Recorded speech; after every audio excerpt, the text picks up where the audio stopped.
How to copy Notion page to another workspace. Well, that's what I'm going to show you guys in this super quick and easy tutorial.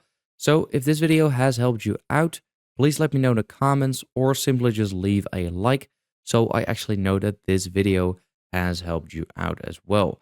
So let's just get started right away because it's super easy to do. And I'm going to simply just create a new page for the sake of this tutorial.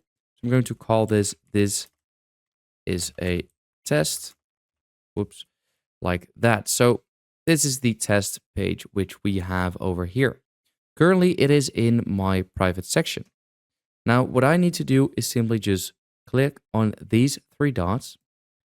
And then here we can see move to. So if you click on here, we can now move it to a different workspace. So here we have two workspaces. So let's say I were to send it to the weekly to-do list.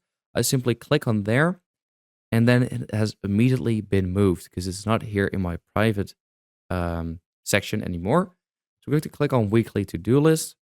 And then if I scroll down, we can here see the page, click on it. And this is the page which we have moved. And if I click on this drop down arrow, we can see it here as well.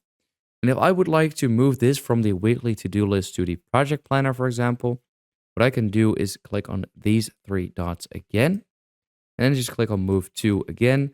Now I can click on the project planner, and there we go. We have already moved it just like that. And yeah, we can see it over here. This is a test. That is the page right here. So that is pretty much it. That is how to copy Notion page to another workspace.